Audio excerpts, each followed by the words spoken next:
Ilang linggo ring comatose si Henry. Hanggang isang araw.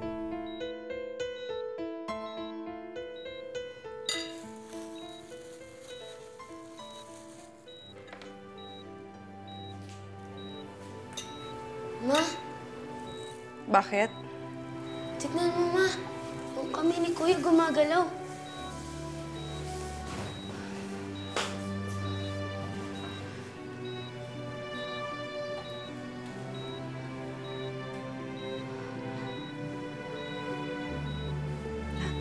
Lando.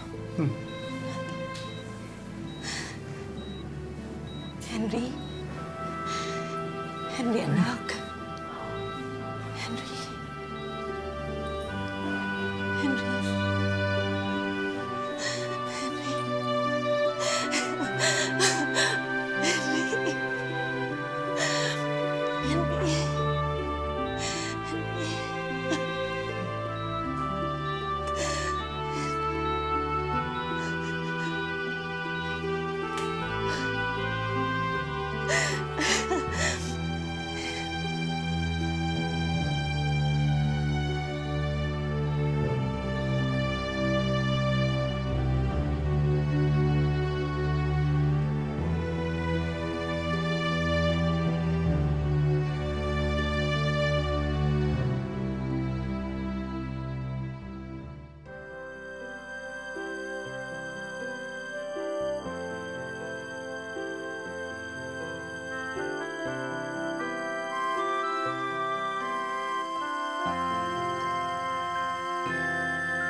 Dumaan sa ilang buwang therapy si Henry upang manumbalik ang dati niyang lakas. Himalang nalampasan ni Henry ang pinakamabigat na bantang iyon sa kanyang buhay. Ngunit kahit bahagyang naapektuhan ang kanyang paglalakad at pananalita, hindi pa rin natinag si Henry sa kanyang determinasyon na maipakulong si Sanchez. At pagkalipas nga ng ilang pang taon, nahuli rin ito ng mga pulis. At dumating din ang araw ng paghaharap ni Henry at ng kanyang salarin sa hukuman. Ma? Ma, andyan na yung sasakyan. Ma, umiiyak ka ba? Wala. Huwag mo akong Bakit? intindihin. Sige, susunod na ako. Ma, bakit? Natatakot ako. Para sa'yo. Ang dami mo nang pinagdaanan. At ngayon maghaharap na kayo ni Sanchez sa korte. Paano kung gamitin niya ang impluensya niya laban sa'yo? Minsan ka na niyang sinubukang patahimikin.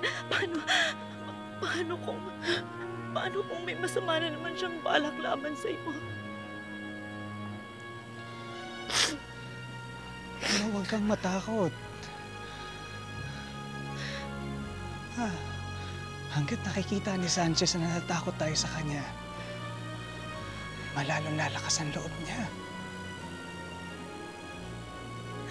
Kailangan mo ba talagang gawin to? Kailangan. Nung binaril ako ni John, akala ko talaga katapusan ko na. Naawa pa rin sa akin ng Diyos. Binuhay niya pa rin ako. Ma, siguro ito talaga yung gusto niya. Alam niya hindi pa tapos yung mission ko sa buhay. Ma, simula pa lang ng laban natin. Kailangang pagbayarin natin si Sanchez sa lahat ng mga kasalanan niya. Hindi lang kay Mang Edgar. Pati rin sa akin, Ma. Pati rin sa akin.